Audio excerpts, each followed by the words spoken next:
The great assembly hall stretched out like a metal canyon, its walls rising hundreds of meters into the artificial sky of the orbital station. 10,000 seats filled the circular chamber, each occupied by a representative from the countless worlds of the Galactic Consul. The air hummed with translation devices, converting thousands of languages into comprehensible speech. At the center of it all stood a single human. Ambassador Marcus Chen stood with his hands clasped behind his back, his dark suit looking plain and simple compared to the elaborate robes and biological displays of the alien delegates surrounding him. His face remained calm, almost expressionless, as he looked up at the High Council platform where the most powerful species in the galaxy sat in judgment. High Commander Zeralth rose from his seat, his massive form casting a shadow across the chamber floor. The Vraxian looked like what humans might call a bipedal rhinoceros, covered in thick armored plates that had evolved over millions of years. His species had conquered half the galaxy through sheer military might and had never known defeat. When he spoke, his voice boomed through the translation systems. "The matter of Earth has been decided," Zeralth announced, his tone carrying the weight of absolute authority. "The human species will comply with standard integration protocols. You will provide 40% of your adult population for labor assignments throughout Consul space. You will dismantle all military vessels and weapons platforms. You will open your planet for Consul oversight and resource extraction. You have 30 standard days to begin compliance." A murmur of agreement rippled through the assembly. This was normal procedure. Young species always resisted at first, but they learned. They always learned. The alternative was extinction. Chen did not move. He did not show anger or fear. He simply looked up at Zeralth with the same calm expression he had worn since entering the chamber. "High Commander," Chen said, his voice quiet but clear. "On behalf of Earth and all humanity, I must deliver a message to this assembly." "Speak then," Zeralth said, waving a massive hand dismissively. "Beg if you must. It will not change our decision, but the Consul is merciful. We will listen to your final words as a free species." Chen took a single step forward. The movement was small, but something about it made the nearest delegates shift uncomfortably in their seats. Human body language was still strange to most of them, still unpredictable. "Humanity offers the Galactic Consul this warning," Chen said, and now his voice carried through the chamber with perfect clarity. "Do not fuck with Earth." The silence lasted for exactly 3 seconds. Then the laughter began. It started with the Vraxians, their deep, bellowing laughs shaking their armored frames. It spread to the Centauri delegates, their crystalline bodies chiming with amusement. The Hive Collective added their buzzing chorus. Within moments, the entire assembly had dissolved into mocking laughter. Even the typically reserved Milani observers shifted in their seats with what passed for amusement in their species. Zeralth laughed hardest of all, his massive chest heaving with each guffaw. "Did you hear that?" he called out to the assembly. "The humans threaten us. They warn us." He turned back to Chen, wiping moisture from his eyes. "Little human, your species controls one planet. One. The Vraxian Empire alone commands 12,000 worlds. The Consul represents 47,000 civilizations. You have no fleet capable of faster-than-light travel. Your weapons are chemical rockets and nuclear warheads. You are children playing with fire, and you dare threaten us?" Chen said nothing. He simply reached into his jacket pocket and withdrew a small data crystal. He placed it on the floor in front of him and took a step back. "That contains everything you need to know," Chen said. "I suggest someone review it before you take action. But the choice is yours." Zeralth bent down and picked up the crystal between 2 massive fingers, holding it up to the light as if inspecting a curious insect. "What is this? Your surrender terms? A plea for mercy?" "No," Chen said quietly. "It is a warning. The only warning you will receive." The Vraxian commander tossed the crystal to a nearby aide without looking at it. "Your warning is noted and dismissed. 30 days, human. 30 days, or we will take what we require by force." "The Consul has spoken." Chen nodded once slowly. Then he turned and walked toward the exit. His footsteps echoed in the now silent chamber. Every eye watched him go, some still gleaming with amusement, others uncertain. There had been something in his voice, something in the way he moved, not fear, not desperation, certainty. As the doors closed behind the human ambassador, the assembly erupted into discussion. Most delegates immediately began calculating their share of Earth's resources. Humanity had rejected the Consul's generosity, and now they would face the consequences. It was almost sad, really.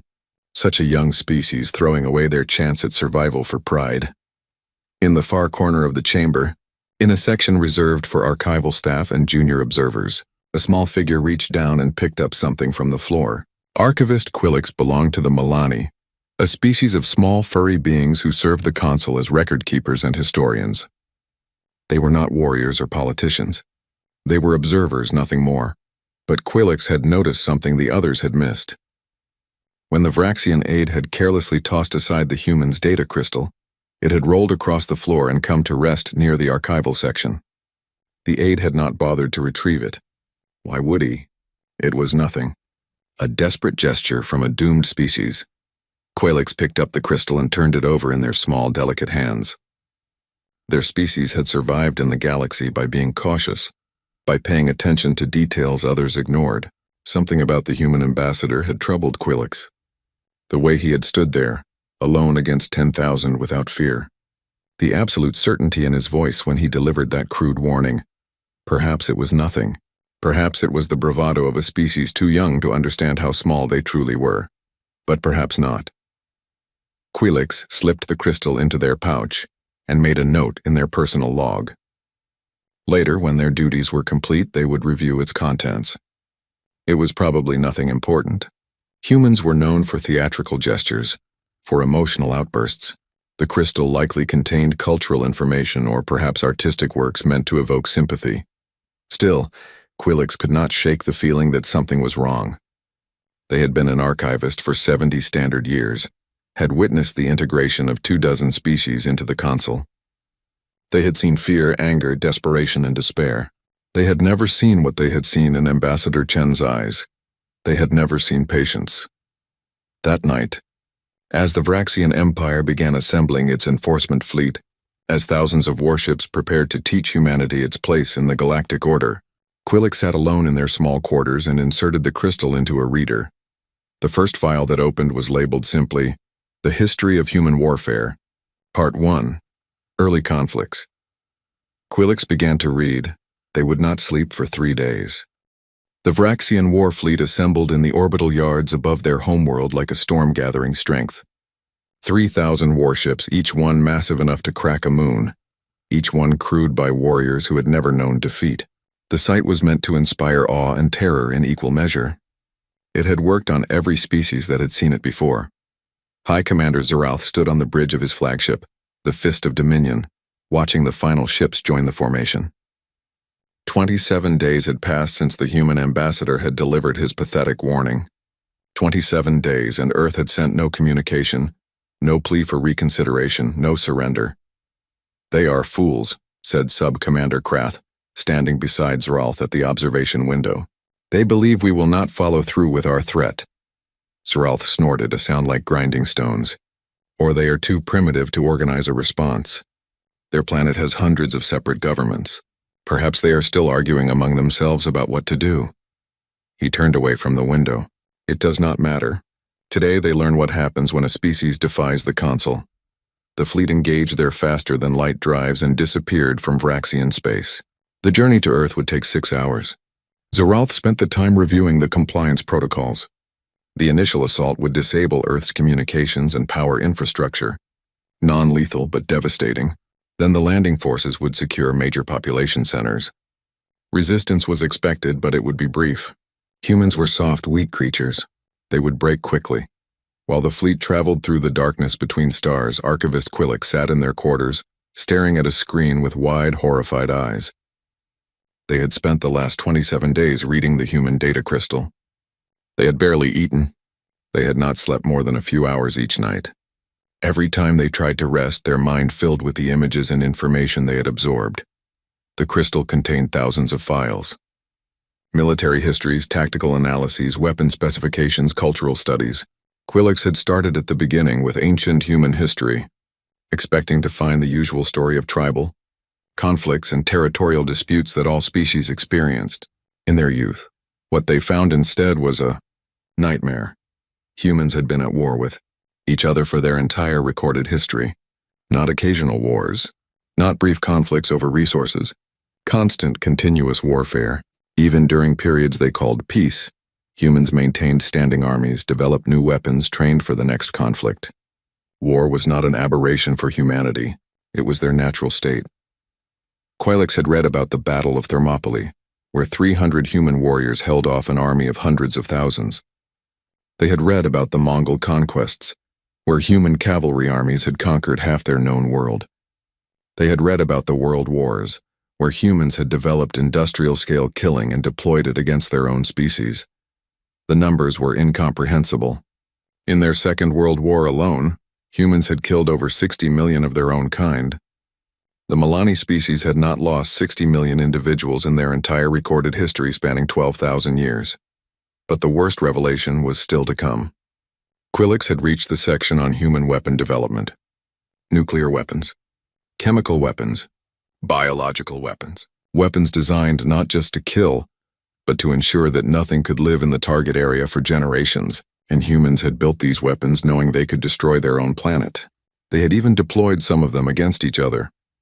The file on mutually assured destruction had made Quilix physically ill. Humans had built enough nuclear weapons to destroy their planet dozens of times over, aimed them at each other, and simply waited. For decades, both sides knowing that if anyone attacked, everyone would die. And they had called this peace. What kind of species could live like that? Quilix had tried to present their findings to their superiors. They had requested an emergency session with the High Council.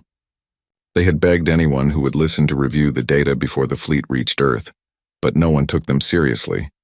Quilix was a junior archivist, a member of a prey species with no military tradition. What could they possibly know about warfare that the mighty Vraxian Empire did not? The request was denied. The fleet continued on its course. Quilix sent one final message to the Consul's central archives, uploading all the human data with the highest priority tag they could authorize. Then they sent a coded message to Ambassador Chen's last known location, though they did not know if it would reach him in time. The message was simple: I am sorry. I tried to warn them. The Vraxian fleet dropped out of faster-than-light travel at the edge of the Sol system. Before them hung Earth, a blue and white sphere turning peacefully in the void. Scanners immediately began mapping the system, searching for defensive platforms, fleet positions, military installations. They found almost nothing. A few small orbital stations, some satellites, scattered civilian traffic between Earth and its moon, between Earth and Mars. No massive defense platforms, no hidden fleet, no ring of automated weapons like every other civilized world maintained. Scanners must be malfunctioning, Krath said, his voice uncertain. Run full diagnostics. The diagnostics came back clean. The readings were accurate. Earth truly was this defenseless. It made no sense. Even the most primitive species usually manage some kind of orbital defense. Had the humans simply given up? Zralth felt a moment of doubt, a whisper of unease that he immediately crushed. Humans were weak. Their ambassador had been bluffing. This empty void of defense proved it. He had assembled 3,000 warships to subdue a planet protected by nothing but harsh words. All ships, Zralth commanded, his voice booming through the fleet communication network. Advance to attack positions around the third planet. Prepare compliance weapons. Target their major cities and communication centers. This will be over quickly. The fleet moved forward, a wall of metal and firepower sliding through the darkness toward Earth. The formation was perfect, the discipline absolute. The Vraxian military machine in motion, unstoppable and inevitable. Zralth opened a communication channel to Earth's surface. People of Earth, this is High Commander Zralth of the Vraxian Empire, acting on behalf of the Galactic Consul. You were given 30 days to comply with integration protocols. You have refused. Your defiance ends now. We will disable your infrastructure and occupy your major population centers. Resistance is futile. Surrender now and casualties will be minimal. For a moment there was only static. Then a voice came through, calm and clear. 'Twas Ambassador Chen. High Commander Zralth, Chen said, and Zralth could hear something in the human's voice. Not fear, not anger. Something else. Something that made Zralth's skin prickle beneath his armor. You were warned. You chose not to listen. What happens next is on you. Fire compliance weapons, Zralth ordered. All ships commence attack. 3,000 warships powered up their electromagnetic pulse weapons simultaneously. The wave of energy would sweep across Earth's surface, disabling every electronic device. collapsing their power grid, sending their primitive civilization back to the Stone Age in seconds. Then the real work would begin. But before a single ship could fire, something changed. Every scanner on the Vraxian flagship began screaming warnings at once. Thousands of contacts appearing from nowhere. The civilian stations around Earth unfolded, revealing themselves as heavily armed weapons platforms. The moon itself opened up, its surface splitting to reveal launch bays that had been hidden beneath false craters. Mars, which had appeared nearly empty, suddenly showed thermal signatures by the thousands. And the asteroid belt, that innocent ring of rocks that every system possessed, began to move with purpose, evasive action. Zralth roared, but it was already too late. Earth had not been defenseless. Earth had been waiting. The first salvo came from the moon. Hundreds of railgun rounds, each one traveling at a significant fraction of light speed, crossed the distance to the Vraxian fleet in seconds. The rounds had been accelerated through magnetic tunnels built into the lunar surface over decades, hidden beneath a thin layer of regolith and false crater patterns. No energy weapons to give away their positions. No heat signatures to detect. Just kinetic projectiles traveling so fast that they hit like small asteroids. 17 Vraxian warships simply ceased to exist in the first 3 seconds of combat. One moment they were mighty vessels of war, the next they were expanding clouds of vaporized metal and organic matter. Their shields had not even had time to activate. "Return fire!" Zralth screamed, gripping the arms of his command chair as the fist of Dominion rocked from a near miss. "All batteries target the lunar surface." The Vraxian fleet began firing, their energy weapons lighting up the void like a second sun. Beams of concentrated plasma lanced toward the moon, striking with enough force to melt mountains. The lunar surface erupted in massive explosions, dust and rock fragments flying into space. But the railguns kept firing. Sub-Commander Krath was staring at his tactical display in disbelief. "Commander, the asteroid belt. The asteroids are moving under power. They are not asteroids. They are ships. Thousands of ships." Zralth looked at the display and felt something he had not experienced in 40 years of warfare. Fear. What they had assumed were asteroids were hollowed-out rocks, each one containing a ship, a weapons platform, or worse. And they were all moving toward the Vraxian fleet with clear purpose. As he watched, hundreds of them opened fire simultaneously. The projectiles were not sophisticated. They were chunks of iron and nickel, accelerated to high velocity by simple mass drivers. But there were so many of them. The Vraxian point defense systems, designed to stop guided missiles and energy weapons, had not been built to handle thousands of unguided solid projectiles. It was like trying to stop a sandstorm with a net. Ships began dying by the dozens. A cruiser took 3 impacts in rapid succession and broke apart, its hull fragmenting like pottery. A destroyer simply disappeared when a 2-ton iron slug punched through its reactor core. All across the fleet, warships that had served the Empire for centuries were being reduced to debris. "Focus fire on Mars," Zralth ordered. Mars had fewer defenses than the moon, or so the scans suggested. If they could eliminate one planet's worth of weapons, they might still win this. "All ships concentrate beams on the Martian surface." The fleet redirected their fire toward the red planet. Energy weapons powerful enough to boil oceans focused on the Martian colonies. The surface began to glow under the bombardment. Habitat domes burst like bubbles. Mining facilities melted into slag. Then Mars launched its real weapons. They looked like insects at first, tiny objects swarming up from the planet's surface by the thousands. Zralth's tactical officer identified them as drones, each one no larger than a Vraxian hand. Autonomous hunter-killers guided by artificial intelligence and moving in coordinated swarms. "Deploy point defense," Krath said, his voice now tinged with panic. Wide dispersal pattern. The Vraxian ships began firing in all directions, trying to swat the incoming drones out of space. They destroyed hundreds, then thousands. But for every drone they killed, 10 more appeared. And these things were smart. They learned. They adapted. They began using the debris from destroyed Vraxian ships as cover, hiding behind chunks of armor plating and drifting hull sections. When the drones reached the fleet, they attached themselves to ship hulls and burrowed. Each one carried a small explosive charge, barely enough to crack armor on its own. But when 50 drones detonated simultaneously in the same location, they could punch through to the interior. And once inside, they found crew compartments, life support systems, and vital equipment. A battleship lost atmosphere from dozens of hull breaches, its crew dying in seconds. A carrier's launch bays decompressed, killing everyone inside and destroying the fighters before they could deploy. All across the fleet, ships were being eaten alive by swarms too small to effectively target. Z'Ralth was beginning to understand the true nature of his mistake. Humans did not fight like Vraxians. They did not meet strength with strength. They used every advantage, exploited every weakness, and fought without honor or mercy. These were not warriors. These were survivors. Predators who had clawed their way to the top of their planet's food chain by being more ruthless than anything else that lived. "Commander," Krath said quietly, staring at his console, "I am detecting unusual energy readings from all our ships. The reactor cores. Something is happening to the reactor cores." Z'Ralth pulled up the engineering displays. Every ship in the fleet was showing the same pattern.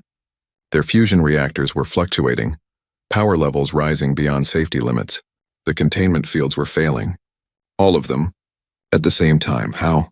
Z'Ralth whispered. "How is this possible?" The answer came from a transmission on the emergency channel. Ambassador Chen's voice, still calm, still measured, speaking to him across the void. "Did you wonder why we accepted Consul technology so readily, Commander?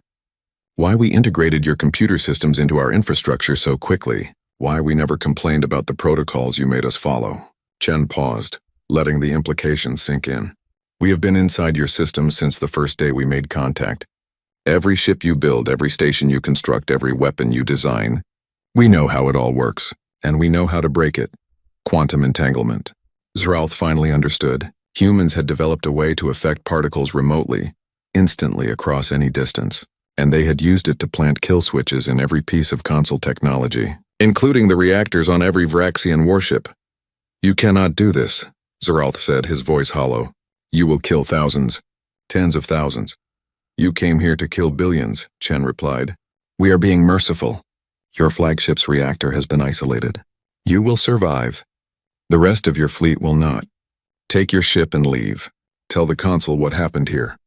Tell them what happens when they fuck with Earth." Z'Ralth looked around his bridge. His crew was staring at him, waiting for orders, waiting for him to find a way out of this impossible situation. But there was no way out. They had walked into a trap 47 years in the making, and it was closing around them like a vice. "All ships," he said, his voice barely a whisper. "Retreat. Full power to engines." Emergency jump 2. The first reactor went critical. Then another. Then dozens, then hundreds. The Vraxian fleet began tearing itself apart from the inside. Fusion reactors becoming miniature suns as containment fields collapsed. Ships exploded in brilliant flashes of light, each one carrying hundreds of crew to their deaths. Z'Ralth watched it happen. Watched 3,000 warships, the pride of the Vraxian Empire, reduced to glowing debris in the span of 14 minutes. The greatest military disaster in recorded galactic history, happening right before his eyes. When it was over, only the Fist of Dominion remained intact, floating alone in a graveyard of its own making. The ship was damaged, engines barely functional, weapons offline, but alive, deliberately spared. "Return to Vraxian space," Z'Ralth ordered, his voice empty of emotion. "Maximum speed." As the crippled flagship limped away from Earth, Z'Ralth looked back at the blue planet one final time. It looked so peaceful from here, so harmless. But he knew the truth now. Behind that beautiful facade lived monsters. Monsters who had smiled and played nice while secretly learning how to destroy everyone who threatened them. The humans had not been preparing for defense. They had been preparing for war. Totalva, the kind of war that Z'Ralth's species had never imagined, because they had never needed to. The Vraxians had always been the strongest. They had never been prey. Humans understood what it meant to be prey, and they had decided long ago never to be prey again. The emergency session of the Galactic Consul convened 18 hours after the destruction of the Vraxian enforcement fleet. The great assembly hall, usually filled with casual debate and political maneuvering, now hummed with tension and barely controlled panic. 10,000 delegates filled the seats, but the noise level was wrong. Instead of the usual roar of conversation, there were only whispers. Frightened whispers. High Commander Z'Ralth stood in the center of the chamber, his armor scorched and dented, his bearing no longer proud but defeated. He had delivered his report in a flat, emotionless voice. 3,000 ships destroyed, nearly 2 million crew dead or missing. The Sol system still firmly in human control. The greatest military fleet ever assembled by a single species, wiped out in less than 15 minutes. Some delegates refused to believe it. Surely the Vraxian commander was exaggerating or covering up his own incompetence. But the data did not lie. Multiple independent sensors had recorded the battle from long range. Trading ships at the edge of the system had captured footage. The evidence was undeniable. Humans had destroyed the Vraxian fleet with barely any losses of their own. Counselor Thex of the Centauri Collective rose from his seat, his crystalline body catching the light and scattering it in angry reds and oranges. This cannot stand. We cannot allow a single planet to defy the will of the Consul and succeed. If other species see this, they will think resistance is possible. The entire galactic order will collapse. Murmurs of agreement rippled through certain sections of the chamber. The older, more powerful species saw the threat clearly. If humanity could resist, others might try. The system that had maintained peace, order, and profit for thousands of years was at risk, but other voices rose in opposition. Perhaps we should reconsider our approach, said Ambassador Quelm of the Trader League, her tentacles gesturing cautiously. The humans warned us. We ignored that warning. The deaths are regrettable, but we forced their hand.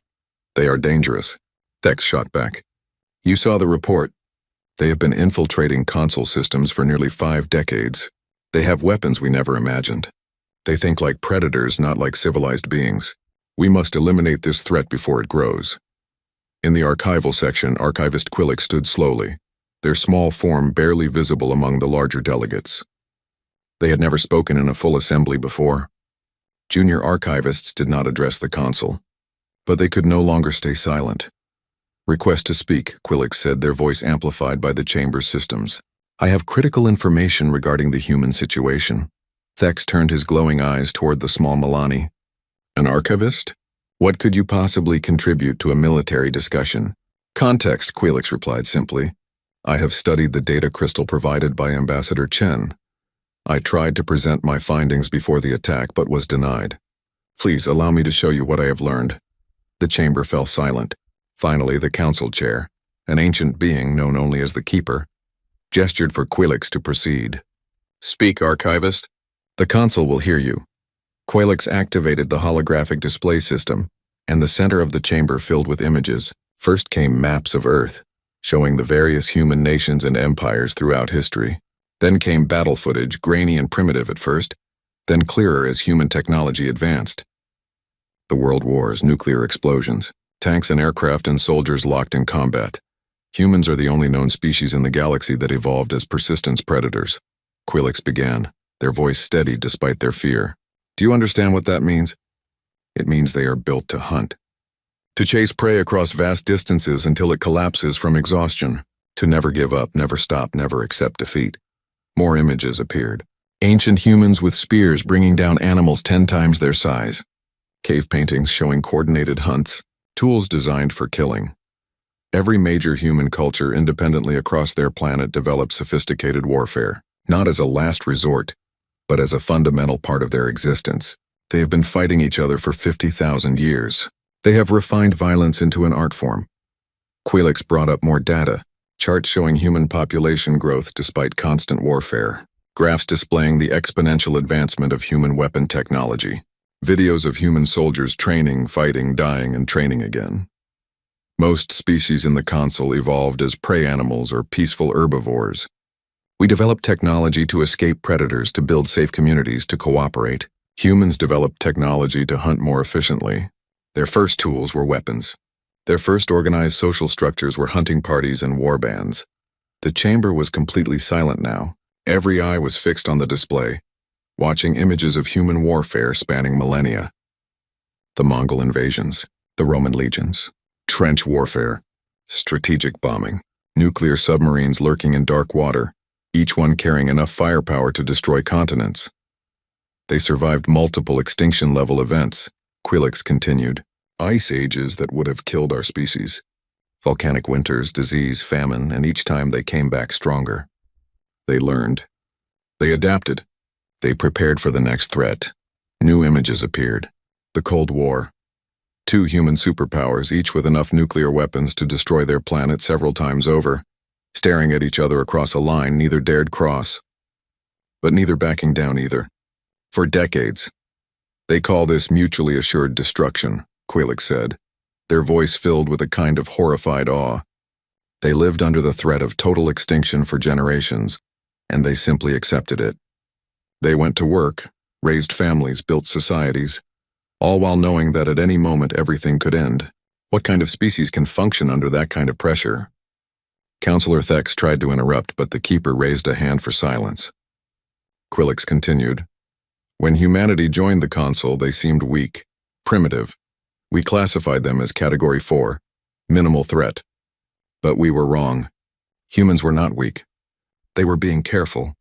They were learning, studying us, finding our weaknesses, preparing.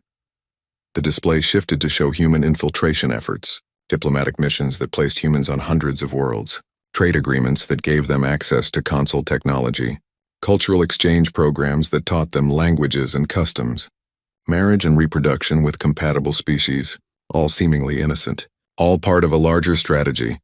Humans did not see the Consul as an alliance to join, Quilix said quietly. They saw us as a potential threat to assess, and they spent 47 years preparing for the day we might become an actual threat. The Sol system's defenses were not built in response to our ultimatum. They were built from the moment humans gained access to advanced technology. They have been ready for this war since before most of us realized there might be a war. The implications settled over the chamber like a heavy blanket. Humanity had been preparing for war while smiling and shaking hands and attending diplomatic functions. They had been planning the destruction of the Consul's military might while trading goods and sharing culture. They had never trusted the Consul, not for a single moment. We have three choices, Quilix said. First, we can attempt to destroy humanity before they become a greater threat. Second, we can leave them alone and hope they never turn their attention to conquest. Third, we can accept them as equals and hope that cooperation serves their interests better than conflict. Thex immediately seized on the first option. We must act now while we know where they are. Assemble every fleet in Consul space. Overwhelm them with numbers. Glass their planet from orbit and be done with it. And what if we fail? Ambassador Quelm asked. What if they have prepared for that scenario too? What if attacking them with our full strength only teaches them that we are their enemies? That we will never allow them peace? What then? Then they were always going to be our enemies, Thex argued. Better to fight now on our terms than wait for them to grow stronger. The debate raged for hours. Some species called for immediate military action. Others urged caution. The more peaceful civilizations simply wanted the whole situation to go away. Finally, the Keeper called for a vote. Not a simple majority, but a full referendum requiring a 2/3 consensus. The question was simple. Should the Galactic Consul declare war on humanity with the goal of complete elimination of the species? The voting took 3 hours. Each species cast its vote, some quickly, others only after lengthy internal deliberation. Quilix watched the tally climb, their small hearts sinking with each vote in favor of war. When the final count was announced, the result was clear. 6,247 in favor of war. 3,892 against. The resolution passed.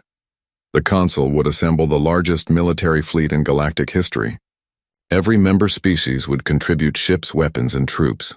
They would converge on Sol system and eliminate the human threat once and for all. No mercy, no second chances, no warning. Just overwhelming force applied until nothing remained. As the assembly began discussing logistics and fleet composition, Quilix quietly left the chamber. They had done everything they could. They had presented the facts, explained the danger, tried to make the Consul understand. But fear and pride had won out over reason. In their quarters, Quilix sent a message to Earth. It was probably treason. They would likely face punishment if discovered, but they had to. The Consul Armada assembled over a period of 6 weeks, drawing ships from every corner of known space. It was the largest military gathering in recorded history, 47,000 warships of every design and configuration, representing 200 different species and their unique approaches to warfare. Carriers and battleships, destroyers and dreadnoughts, support vessels and strike craft by the millions. The fleet stretched across space for hundreds of thousands of kilometers, a wall of metal and firepower that could darken a sun. The plan was simple. Jump to the edge of Sol system, advance in overwhelming formation, destroy everything. If humanity tried to negotiate, ignore them. If they tried to surrender, ignore them. The vote had been clear. Humanity was to be eliminated, their planet reduced to molten slag, their existence erased from the galaxy as a warning to any other species that might think to defy the Consul. The fleet made the jump together, their faster-than-light drive synchronized to bring them all to Sol system simultaneously. It was meant to be an impressive display, an unavoidable show of force. They emerged from faster-than-light travel and found the system empty, not defensively positioned. Not fortified, empty. Earth's orbit showed no stations, no weapons platforms, no defensive satellites. Mars appeared abandoned. The moon was dark and silent. Even the asteroid belt, which had been so deadly in the previous engagement, showed no signs of activity. The millions of humans who had lived and worked in the Sol system had simply vanished. Admiral Krenth of the Combined Fleet, a veteran Centauri commander chosen to lead the Armada, studied the scanner readings with growing unease. Run full spectrum analysis. Search for cloaked ships, hidden bases, anything. The scans came back negative. If there were hidden defenses, they were using technology far beyond anything the Consul possessed. Or there were no defenses at all. Perhaps they evacuated, suggested Captain Weirn of the Hive Collective. Perhaps they saw our fleet assembling and fled. They could be hiding in deep space, hoping we will not find them. No, Krenth said slowly. Humans do not run. We learned that from the previous engagement. This is something else. He was right to be worried. At that exact moment, across 200 different homeworlds and 3,000 Consul installations, things began to go wrong. On the Centauri homeworld, the planetary power grid flickered and died. Backup systems activated, then failed. Within minutes, a civilization that had not experienced darkness for millennia was plunged into chaos. Communications went down. Transportation systems stopped. Life support in underground cities began to fail. On Vraxia, the automated defense network suddenly identified civilian population centers as enemy targets and opened fire. Thousands died before emergency protocols could shut the system down. But the emergency protocols did not work. Nothing worked. The machines no longer responded to commands. On Hive Colony 7, something infected the collective's neural network. The Hive species shared a group consciousness. Millions of individuals connected in perfect harmony. Now that harmony turned to screaming discord as corrupted data flooded through their mental links, driving whole populations mad. Across Consul space, identical scenes played out. Infrastructure failing, defenses turning on their creators, computer systems becoming hostile, supply chains collapsing, medical facilities shutting down. Every system, every network, every piece of technology that had been built or upgraded in the last 47 years suddenly revealed hidden programming, buried deep and activated simultaneously. Humans had not spent the last 5 decades just learning Consul technology. They had been infiltrating it, subverting it, preparing it to be turned against its creators. Every ship sold to the Consul, every computer system shared as a gift, every upgrade and improvement suggested by helpful human engineers, all of it had been compromised. In Sol system, Admiral Krenth's fleet began receiving emergency transmissions from home. Dozens at first, then hundreds, then thousands. Every species in the Armada was reporting critical failures back in their territory. Worlds going dark. Stations losing life support. Ships in dock exploding without warning. Fall back, someone shouted over the command channel. We need to return home. Our families are dying. Hold formation, Krenth ordered, but his voice lacked conviction. His own homeworld was one of those sending distress calls. His own people were suffering. Every commander in the fleet was hearing the same pleas for help. Then the Sol system sprang its own trap. The empty system had never been empty. Ships began appearing, shedding stealth fields that should not have been possible. Millions of small craft, each one automated, each one expendable. But they were not attacking. They were broadcasting. Holographic projectors activated throughout the Consul fleet. The image of Ambassador Chen appeared on every ship in every language, impossible to shut off or block. You were warned, Chen said, his voice echoing through 47,000 warships. Twice you were warned, and twice you chose violence. Now you will learn why predators do not threaten humans. Now you will learn what happens when you back a cornered animal into a corner and give it time to prepare. Behind Chen, images began playing, human infiltrators embedded in Consul society for decades. Some had undergone genetic modification, passing as other species. Some had married into alien families, their children half-human hybrids positioned in critical roles. Some had simply been overlooked, dismissed as unimportant because they were just humans. We are everywhere, Chen continued. Your governments, your militaries, your corporations, your families. We have been inside your society since the day you let us in, and you never noticed, because you thought we were weak. You thought we were primitive. You thought we could be controlled. The images shifted to show weapon systems, things that should not exist, should not be possible. Stellar manipulators that could weaponize a star. Self-replicating nanomachines that could consume matter and convert it to more of themselves. Biological weapons tailored to each species' unique biology, capable of wiping out entire populations while leaving others untouched. We could destroy you, Chen said quietly. Right now, today, we could end every species in the Consul. We have the weapons. We have the positioning. We have had decades to prepare. But we do not want genocide. We want what we have always wanted. To be left alone, to live in peace, to not be threatened or enslaved or treated as lesser beings. The images disappeared, leaving only Chen's face. Around him, the Consul fleet was beginning to fracture. Ships were breaking formation, their crews panicking as more emergency transmissions arrived from home. A Vraxian destroyer simply fled, jumping to faster-than-light speed without authorization. Others began to follow. Here are our terms, Chen said. The Terran Accords. Humanity joins the Galactic Consul as a full member with equal status. No probationary period, no restrictions. Full voting rights. Additionally, humanity assumes the role of guardian species. We will protect smaller civilizations from exploitation. We will enforce fair treatment of all Consul members, and we will have veto power over any decision that threatens sapient life. This is outrageous. Admiral Krenth found his voice broadcasting back to the human ships. You cannot dictate terms to us. You are one species that has your entire civilization by the throat, Chen replied. Admiral, your homeworld's life support is failing. You have approximately 6 hours before casualties reach the millions. Every species in your fleet faces similar crises. You can accept our terms and we will restore your systems immediately, or you can refuse and you can watch everything you have built collapse into chaos. You would commit genocide over political power? No, Chen said, and now his voice was hard, cold. We would prevent you from committing genocide against us. You came here to erase humanity from existence. We are simply ensuring that never happens again. Not to us and not to any other species that you deem unworthy of equal treatment. Krenth looked around his bridge. His crew was staring at him, waiting for orders. But what orders could he give?